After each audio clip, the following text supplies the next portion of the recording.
ஓம் சாந்தி. 16/2/2026 சாக்கார முரளி. இன்று சிவ பகவான் கூறுகிறார், இனிமையான குழந்தைகளே, பிராணேஸ்வரன் தந்தை, அதாவது பிராணநாதன், உயிரியமானனான ஈஸ்வரன் குழந்தைகளாகிய உங்களுக்கு உயிர் தானம் கொடுக்க வந்திருக்கிறார். உயிர் தானம் கொடுப்பது என்றால் தமோ பிரதானத்திலிருந்து சத்தோ பிரதானமாக ஆகுவதாகும்.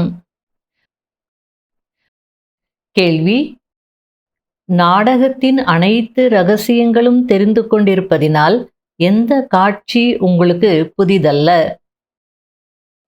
பதில்: இந்த சமயத்தில் முழு உலகத்திலும் சண்டை சச்சரவுகள், கலவரங்கள் என்ன நடந்து கொண்டிருக்கிறதோ அது ஒன்றும் புதிதல்ல. அழிவு காலத்தில் விபரீத புத்தியுடையவர்களாகி, அதாவது அன்பு புத்தி இல்லாதவர்களாகி, தன்னுடைய குலத்தையே கொல்வதற்கு பல சாதனங்களை தயாரித்தபடி இருக்கிறார்கள். இது ஒன்றும் புதிய விஷயம் அல்ல. ஏனென்றால் இந்த உலகம் மாறியே தீர வேண்டும். இந்த மகாபாரத யுத்தத்திற்கு பிறகுதான் நம்முடைய புதிய உலகம் வரும் என்பதை நீங்கள் அறிவீர்கள். ஆகையில உங்களுக்கு எதுவுமே புதிதல்ல அப்படின்னு தோணும் அப்படின்றார். முரளியின் பாடல். இன்று அதிகாலையில் வந்தது யாரு? ஓம் சாந்தி. அதிகாலையில் யார் வந்து முரளியை வாசிக்கிறார்? உலகமோ முற்றிலும் காரிருளில் இருக்கிறது.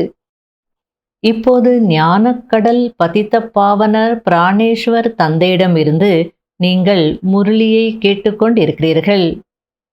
அவர் உயிரை காப்பாற்றக்கூடிய ஈஸ்வரன். ஓ ஈஸ்வரா, இந்த துக்கத்திலிருந்து காப்பாற்றுங்கள் என்று அழைக்கிறார்கள் அல்லவா? அவர்கள் எல்லைக்குட்பட்ட உதவியை கேட்கிறார்கள். இப்போது குழந்தைகளாகிய உங்களுக்கு எல்லைக்கப்பாற்பட்ட உதவி கிடைக்கிறது. ஏனென்றால் எல்லைக்கப்பாற்பட்ட தந்தை அல்லவா? ஆத்மா மறைமுகமானது என்பதை நீங்கள் அறிவீர்கள். குழந்தைகளின் சரீரம் கண்களுக்கு தெரிகிறது. அதுபோல நானும் இந்த பிரம்மா உடலுக்குள்ள மறைமுகமாக இருந்து உங்களுக்கு இந்த ஞானத்தை கற்பிக்கிறேன் அப்படின்னு சொல்றார். குழந்தைகளுக்கு தந்தையின் ஸ்ரீமத் கிடைக்கிறது. நான் பிரம்மாவின் மூலம் இனிமேலும் இனிமையான குழந்தைகளுக்கு புரிய வைக்கிறேன் என்று தந்தை கூறுகிறார். குழந்தைகள் கண்டிப்பாக ஆத்ம அபிமானியாக ஆக வேண்டும். தந்தைதான் அப்படி ஆக்க முடியும். உலகத்தில் ஆத்ம ஞானம் உடைய மனிதர் ஒருவர் கூட இல்லை. ஆத்மாவின் ஞானமே இல்லாத போது பரமாத்மாவின் ஞானம் எப்படி இருக்கும்? ஆகையால் ஆத்மாவே பரமாத்மா என்று சொல்லிவிடுகிறார்கள். எவ்வளவு பெரிய தவறில் உலகம் மாட்டிக்கொண்டிருக்கிறது. முற்றிலுமே கல்புத்தியுடையவர்களாக இருக்கிறார்கள். வெளிநாட்டினரும் ஒன்றும் குறைந்த கல்புத்தியுடையவர்கள் அல்ல. நாம் நம்மையும் அழித்துக்கொண்டு முழு உலகத்தையும் அழிக்கக்கூடிய அணுகுண்டு போன்றவைகளை உருவாக்கி கொண்டிருக்கிறோம் என்பதும் கூட அவர்களுடைய புத்தியில் வருவதில்லை. ஆக இந்த சமயத்தில் புத்தி எதற்கும் உதவாததாக இருக்கிறது. அதாவது தனக்குத்தானே குழி தோண்டி கொண்டிருக்கிறார்கள் அப்படின்றது கூட தெரியாம இருக்கிறாங்க. அந்த அளவிற்கு கல்லு புத்தி உடையவர்களாக இருக்கிறாங்க அப்படின்றார். குழந்தைகளாகிய உங்களுக்கு இது எதுவும் புதிய விஷயம் அல்ல. நாடகத்தின்படி அவர்களுடைய பாகம் அப்படி இருக்கிறது என்பதை அறிவீர்கள். நாடகத்தின் பந்தனத்தில் கட்டுப்பட்டிருக்கிறார்கள். கல்லு புத்தி இல்லாவிட்டால் இப்படிப்பட்ட காரியம் செய்வார்களா? முழு மனித குலத்தையும் நாசம் செய்து கொண்டிருக்கிறார்கள். அதிசயமாக இருக்கிறது. என்ன செய்து கொண்டிருக்கிறார்கள் பாருங்கள்.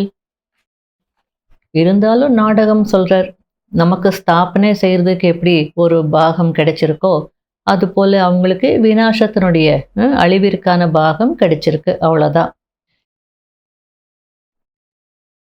எவ்வளவுக்கு எவ்வளவு நீங்கள் சேவையில் வேகத்தை கொண்டு வருகிறீர்களோ, தந்தையின் அறிமுகத்தை அனைவருக்கும் கொடுத்து கொண்டே இருப்பீர்களோ, அந்த அளவிற்கு உங்களுடைய பிரபாவமும் அதிகமாகும். அதே நேரத்தில் தடைகளும் ஏற்படும். இந்த ஞான யஜ்யத்தில் அசுர சம்பிரதாயத்தினரின் தடைகள் அதிகமாக ஏற்படும் என்பதும் கூட பாடப்பட்டிருக்கிறது. அதாவது பக்தியில காட்டியிருக்காங்க இல்லையா, ரிஷி முனிவர்கள் யாகம் செய்யும் போது இந்த அசுரர்கள் அதுல குப்பையும் மலமும் அதெல்லாம் கொண்டு போடுவாங்க. அவங்க யாகம் பலன் கொடுக்கக்கூடாதுன்னு எவ்வளோ முயற்சி செய்வாங்க. அதுபோல ஒரு பக்கம் நீங்க சேவை செய்றீங்க, எல்லாருக்கும் அறிமுகமும் கொடுக்குறீங்க, இன்னொரு பக்கம் அசுரர்களுடைய தடைகள் கூட நிறைய ஏற்படும் அப்படின்றார். ஏன்னா இது ஞான யஜ்யம் அல்லவா. அவங்க வேணும்னே செய்யல, அவங்களுக்கு தெரியாது, அவ்வளவுதான். இது என்னவென்று பாவம் கல்புத்தியுடையவர்களுக்கு தெரியாது. இவர்களுடைய ஞானமே தனிப்பட்டதாக இருக்கிறது என்று சொல்வார்கள். இது புதிய உலகத்திற்கான புதிய விஷயங்கள் என்பதும் நீங்கள்தான் புரிந்திருக்கிறீர்கள். இந்த ராஜ யோகத்தை உங்களுக்கு வேறு யாரும் கற்றுக் கொடுக்க முடியாது. ஞானம் மற்றும் யோகத்தை தந்தைதான் கற்றுக் கொடுத்து கொண்டிருக்கிறார். பதித்த பாவனராக இருக்கிறார் என்றால் கண்டிப்பாக தூய்மையாக்குவார். ஞானக்கடல் என்றால் கண்டிப்பாக ஞானம் கொடுப்பார் அல்லவா. யோகத்தில் அமருங்கள், தன்னை ஆத்மா என்று புரிந்து கொண்டு தந்தையை நினைவு செய்யுங்கள் என்பது ஞானம் அல்லவா. அவர்கள் ஹட்யோகிகள், கால் மீது காலை வைத்து அமர்கிறார்கள். அதாவது ஹட்டயோக ஆசனங்கள் போட்டு உட்காருவாங்க. என்னென்னவெல்லாம் செய்கிறார்கள். தாய்மார்கள் எல்லாம் அது போல செய்ய முடியுமா? வயசானவங்க ஆசனாஸ் போட்டு உட்கார்ந்துட்டு பத்மாசனம், வஜ்ராசனம் இதெல்லாம் போட்டு உட்கார்ந்துட்டு தான் நீங்க யோகா பண்ணணும், இறைவனை நினைக்கணும்னா முடியுமா? யார் செய்வாங்க? தாய்மார்களாகிய நீங்கள் அப்படி செய்ய முடியாது, அப்படி அமரவும் முடியாது. இனிமையான குழந்தைகளே, இப்படியெல்லாம் எதுவும் செய்ய வேண்டிய அவசியம் இல்லை. பள்ளியில் கூட மாணவர்கள் முறைப்படி அமர்கிறார்கள் அல்லவா. தந்தையோ அப்படி கூட சொல்வதில்லை. எப்படி வேண்டுமானாலும் உட்கார்ந்து கேளுங்கள், உட்கார்ந்து கலைத்து விட்டால் சரி தூங்கிவிடுங்கள் என்கிறார். பாபா எதையும் தடை செய்வதில்லை. இது முற்றிலும் புரிந்து கொள்ள வேண்டிய விஷயம். இதில் கஷ்டப்படக்கூடிய விஷயம் எதுவும் இல்லை. எவ்வளவு நோய்வாய்ப்பட்டிருந்தாலும் சரி, ஞானத்தை கேட்டுக்கொண்டே சிவபாபாவின் நினைவில் இருந்து கொண்டே உடலிலிருந்து உயிர் பிரியலாம், சொல்ல முடியாது. ஆகையால ஒரு நாளும் கிளாஸ் மிஸ் பண்ணக்கூடாது. வரணும், உட்காரணும், எப்படி வேணாலும் உட்காருங்க, முடியலன்னா படுத்துக்கோங்க. நோய்வாய்ப்பட்டிருந்தாலும் சரி, ஞானம் கேட்டுட்டே உயிர் பிரியணுன்றார். பக்தியில சொல்லியிருக்காங்க இல்லையா, கங்கை கரையில் இருக்க வேண்டும், வாயில் கங்காஜலம் இருக்க வேண்டும், அப்போது உயிர் பிரிய வேண்டும் என்று. அது பக்தி மார்க்கத்தினுடைய விஷயங்கள் அப்படி காட்டிருக்காங்க. அதனுடைய உண்மையான பொருள் இதுதான். உண்மையில் இப்படிதான் உயிர் பிரிய வேண்டும் என்பதை நீங்கள் அறிந்திருக்கிறீர்கள். அடுத்தது பாபா, குழந்தைகளாகிய நீங்கள் பரந்தாமத்திலிருந்து வருகிறீர்கள், என்னை விட்டுவிட்டு சென்று விடுகிறீர்கள். நானோ குழந்தைகளாகிய உங்களை கூடவே அழைத்து செல்வேன். பாகத்தை நடிக்கிறதுக்கு நீங்க போகணும், நீங்க நடிகர்கள், பரந்தாமத்திலேயே உட்கார்ந்துருக்க முடியாது சொல்லிட்டு என்னை விட்டுட்டு போயிடுறீங்க அப்படின்றார். எவ்வளோ அழகா குழந்தைகளோடு பேசிட்டு இருக்கிறார், சிட்சாட் பண்ணிட்டு இருக்கிறார்.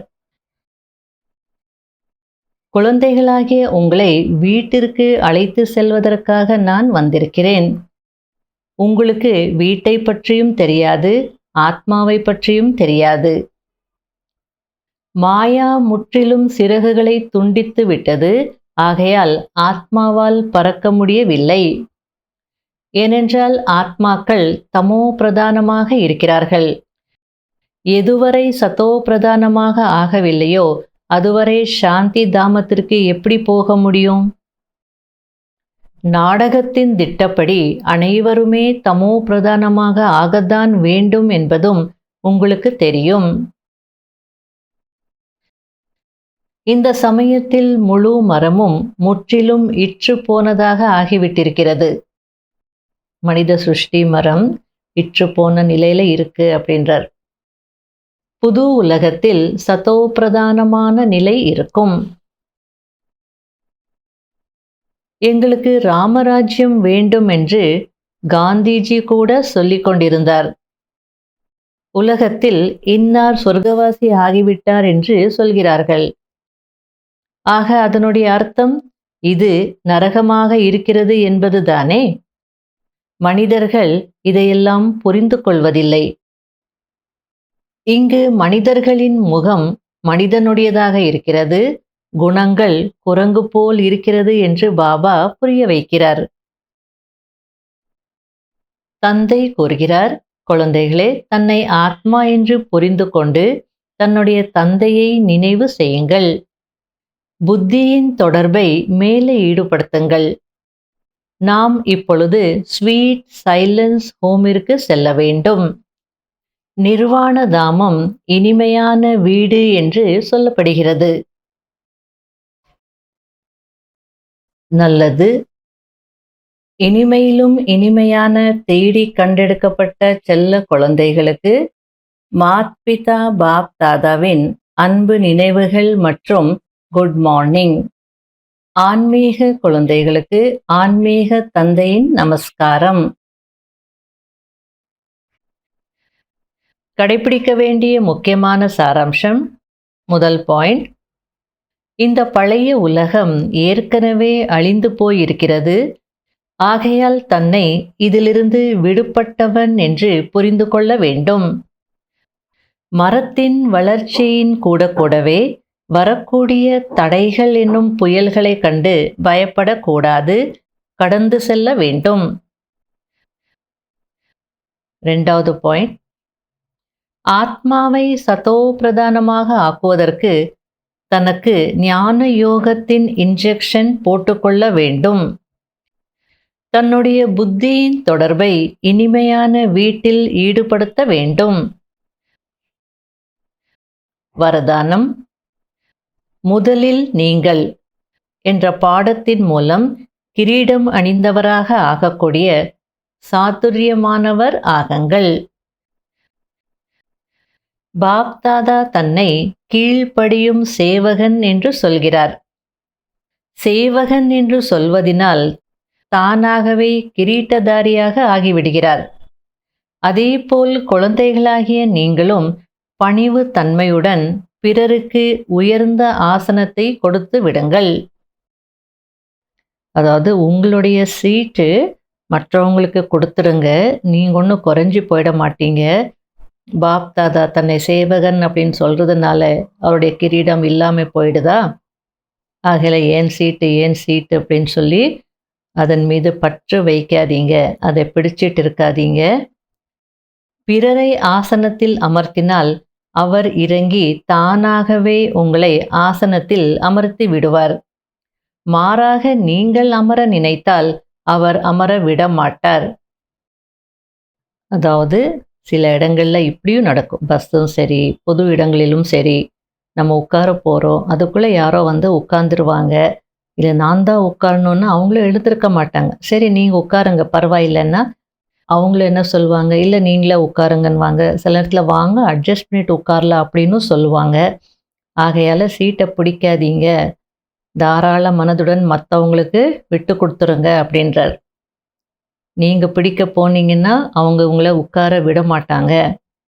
எனவே அமர வைப்பதே அமருவதாகும். எனவே முதலில் நீங்கள் என்ற பாடத்தை உறுதி செய்யுங்கள். அப்போது சம்ஸ்காரமும் எளிதில் ஒத்துப்போகும், கிரீட்டதாரியாகவும் ஆகி விடுவீர்கள். இதுதான் சாத்துரியமானவர்களாக ஆகுவதற்கான விதியாகும். இதில் உழைப்பும் இல்லை, பலனும் அதிகமாக இருக்கிறது.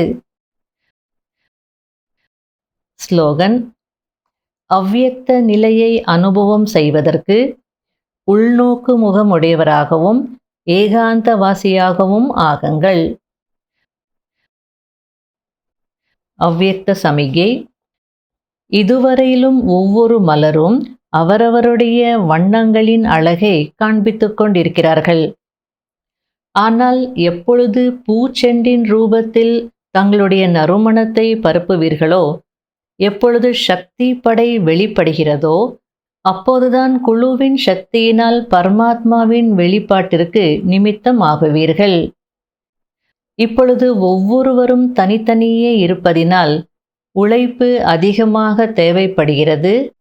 ஆனால் குழுவில் ஒருமித்த கருத்துடன் செயல்பட்டால் உழைப்பு குறைவாகவும் வெற்றி அதிகமாகவும் கிடைக்கும். ஓம் சாந்தி.